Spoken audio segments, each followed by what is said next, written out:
giraffe. Very similar neck and structures.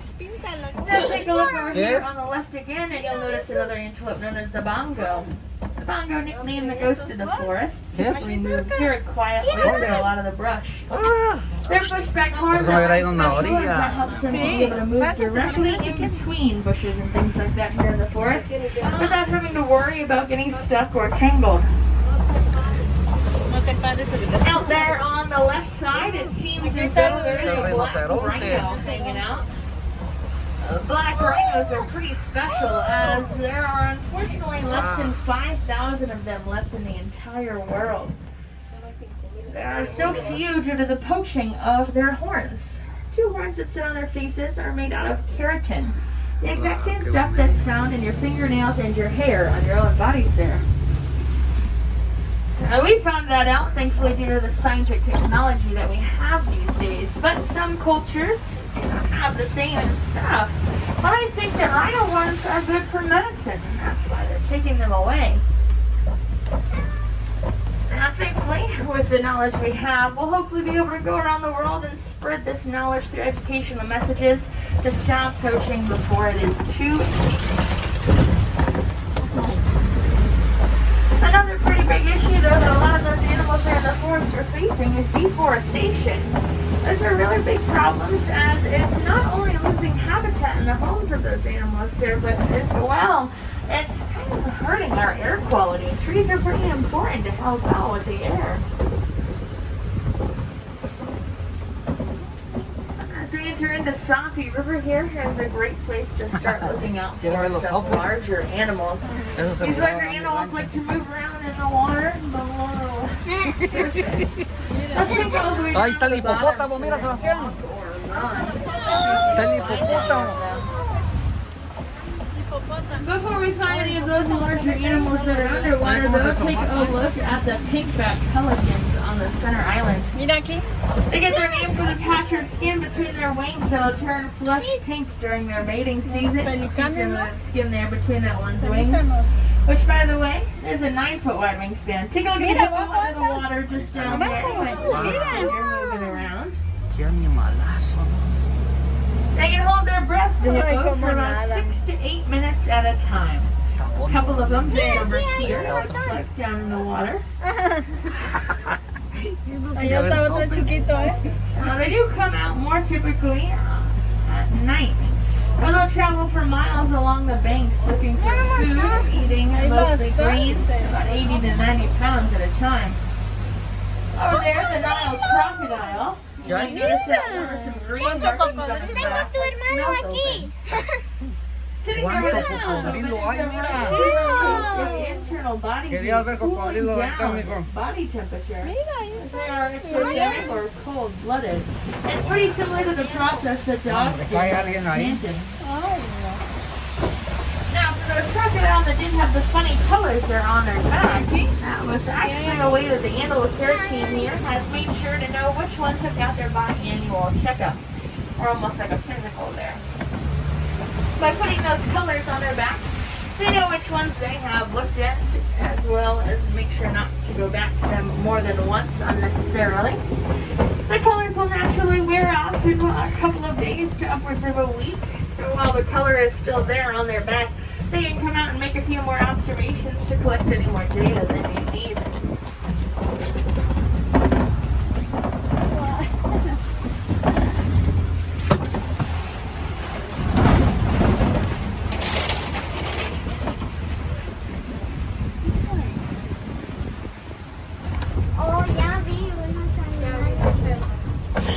Están los leones, las cebras.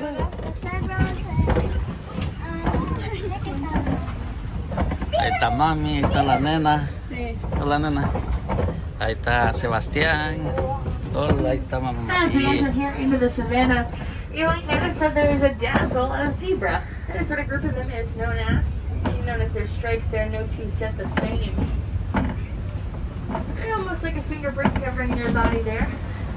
Those are black animals with white stripes, by the way, as the black color around their mouth and nose. The white stripes will get thicker as they continue across their body.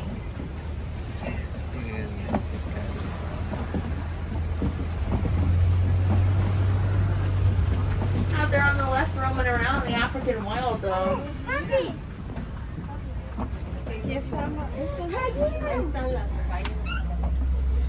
Mira, y hay bastante. ¿Cómo se llaman? Gallinas. Se toman en caldo. No, son esas.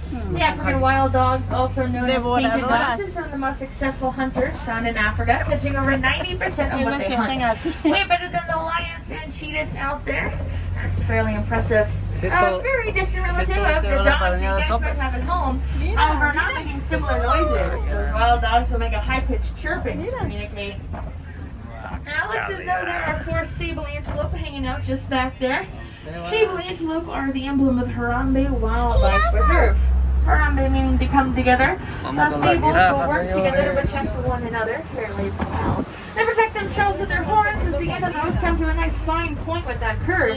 So something like a lion were to jump on their back, tilting those horns back will poke into them, getting them to run off.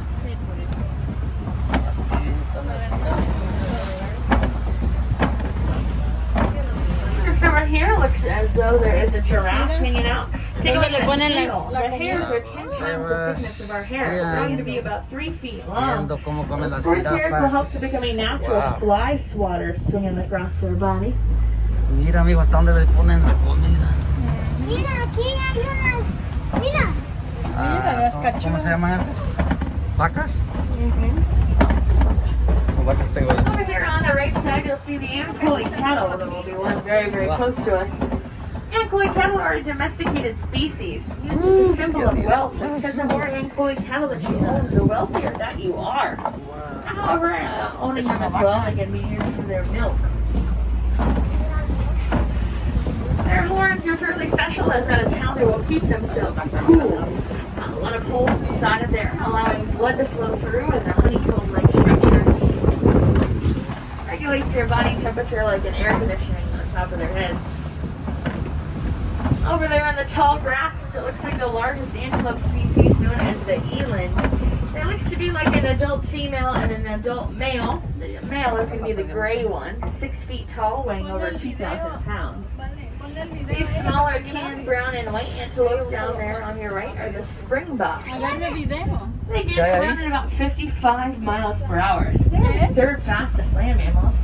And then quite a few wildebeest just out here. These darker gray animals. The wildebeest are the second most densely populated mammal in the world, just behind us as humans. Recorded in numbers of up to 1.5 million. Seems like we cut up the whole tower of giraffes over here. Otra jirafa. In fact, Aquí va una they caminando. stand 18 to 20 feet tall when they are fully grown. Now, however, when they're first born, they're already 6 feet tall. Ese es They have el to be able to territorio. reach their mothers for nursing. Ese es el territorio de ellas. Females will give birth standing up. Those will drop about 6 feet down to the ground. Once they hit the ground, they'll take their first breath of air, and then they'll start walking and running just 1 hour later. Hay un changuito ahí. Estaba mirando con ojos así. Over there on the right side, you might notice there's an elephant hanging out. Mira, ya está. Un elefante. ¿Dónde ven? It Ah, looks as though there'll está el be a elefante, second mira. elephant in just a moment, but over here on the left, there's also some mandrill monkeys. There's one sitting there on top of the rocks, hanging out back there. Está tu The hermano. monkey is the ¿eh? largest monkey species, and Mira, hay adult otro. male can get Allá hay upwards of otro elefante. 100 pounds.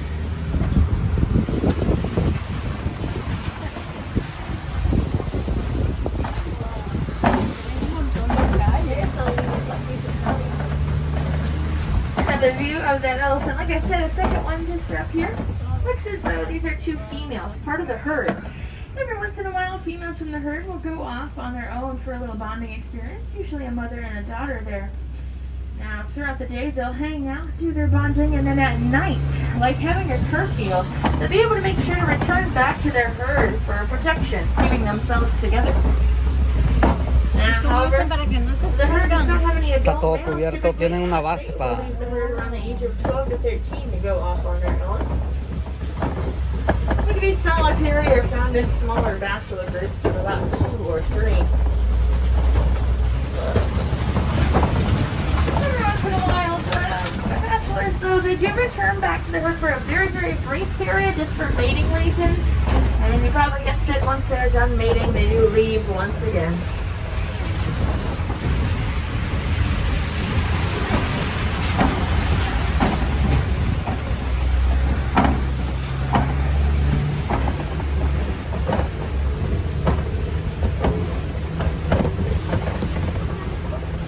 Now, a pretty cool study ended up finding out that elephants happen to be afraid of bees.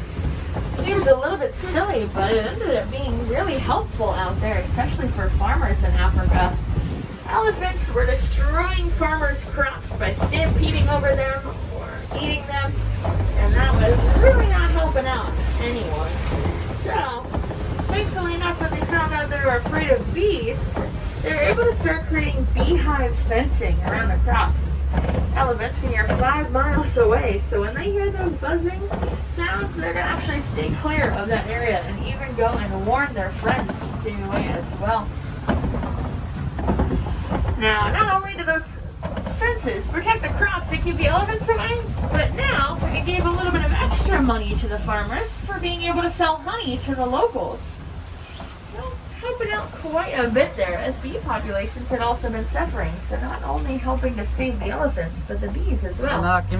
If you want to learn anything more about that, there's actually a whole entire website. So look up the Elephants and the Bees project. We're even doing continuations and adding things to this project as the years go by.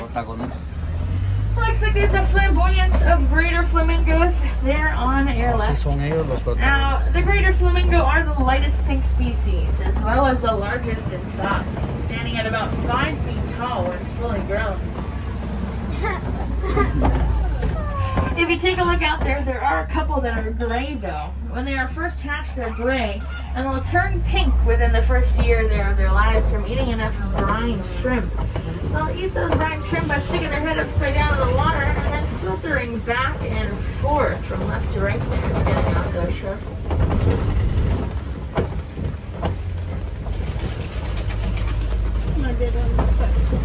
Los que han muerto. Looks like there's some white rhinos hanging out back here in the bushes. White rhino is a bit larger than a black rhino, can get upwards of 5,000 pounds. They unfortunately are also approached for their 2 horns made out of keratin, also suffering.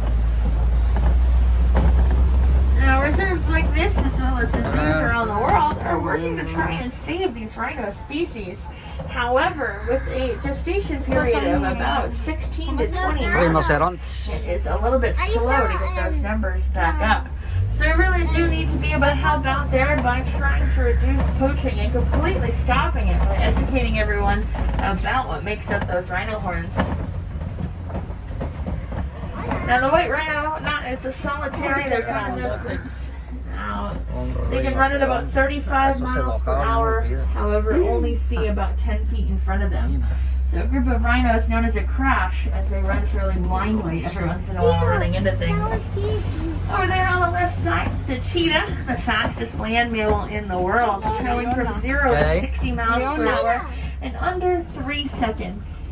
Their black marks in their eyes to their mouth reflecting the sun, helping out quite a bit while they hunt during the day.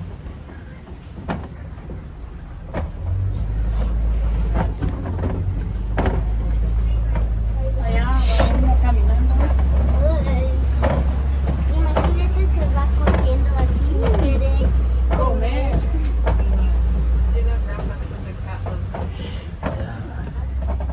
Pero no los dejan salir para acá. Es cierto. Now you might notice their long tails. They're a little bit flattened, like a rudder, to help guide them through their turns.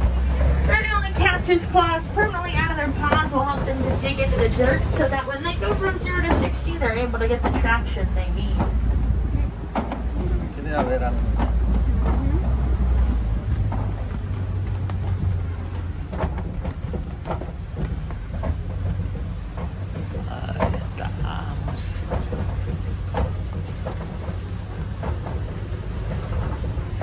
No salió ni uno.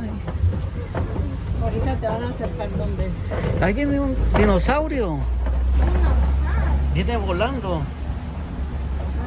Viene volando, mira el dinosaurio. ¿Dónde? Now the two brown Oh, ones ven las you can see avestruces, there amigo. on the right side, Le están dando together on the comida, ground, mira. those are bontebok.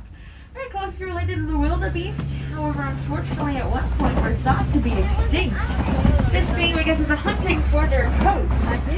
Now, once they thought to be hunted to non-existence, well, thankfully enough, a farmer found a group of about 17 of them on his land. Now, those were the last 17, surprisingly enough. So he built a fence around them very quickly to protect them and called some animal Mira, amigo, los like jabalines. that. They were spread out through different reserves to work on reproduction, and those numbers quickly rose to a few thousand. So thankfully now they are at least concerned. There on the left, those warthogs. Pretty special. They are really great at remembering to recycle and reuse things. So they do create their own burrows when they travel from area to area. However, if a burrow has already been left behind, well, they'll use that to their advantage. Other animals creating burrows don't use them as much as they can. A female ostrich walking around over there on the right side. It looks like she's walking away from these ostrich eggs down there on the ground. Those eggs do get to be about 3 to 5 pounds each, equivalent to 2 dozen of 24 chicken eggs. They're strong enough that someone would stand on top of them and would not. This being because not only the females will sit on the eggs, but the males will as well. A male ostrich reaching upwards of 200 to 300 pounds, they need to be able to hold that heavy pressure.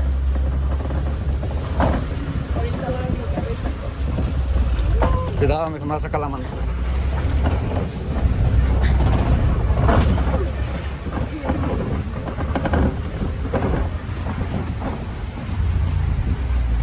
It does look like we are getting closer to the village. We'll be dropping you guys off here very, very shortly. I hope you enjoyed your time here at the Harambe Wildlife Reserve. Now, this is an active conservation area, so a lot of the animals that you have seen today, while they are threatened and endangered species out in the wild, thankfully a place like this reserve, as well as the zoos around the world, are working to help those numbers out through species survival plans, or SSPs for short. These SSPs are going to help out with the reproduction, getting the numbers back up so they're more stable. However, we do also need to help reduce and stop those issues out in the wild, such as the hunting, poaching, and habitat destruction. So we talked about the education of telling people that those rhino horns are made out of the same stuff as our fingernails and our hair. Education is a really big step out there. And as well, though, doing things to reduce deforestation and water pollution, as well as mining, are efforts that you guys can do back at home. But just some few simple techniques, like turning off the lights when you leave the room, or turning off the water when you brush your teeth, save money on your electricity and water bills while you're saving the planet. And as well, using paper alternative products to start to use reusable ones. Some other great things out there, instead of just using normal paper products, there are alternatives made out of bamboo. That helps out quite a bit as bamboo grows 12 inches in 24 hours. And trees can take tens of hundreds of years to fully Traen agua grow y todos and los develop. camiones esos. No estén preparados, ¿no? Now, there are many wilderness explorers on board, even riding on the Simba 1. You do need that for your badge. That is SIMBA. Add that number 1. You'll be able to get your badge back in front of the Gorilla Falls Exploration Trail or back out in front of the safari entrance. Estábamos. In front of the safari entrance, you'll be looking for the white umbrella there just across the way. With the wilderness explorer standing there. Suscríbase a mi canal de YouTube. Now, while we wait to get you back over the dock, you might hear that train Sebastián, behind you, or the train suscríbase a tracks mi at canal de least. YouTube. That is a great place to head on over to. The train leads you to Rafiki's Planet Watch.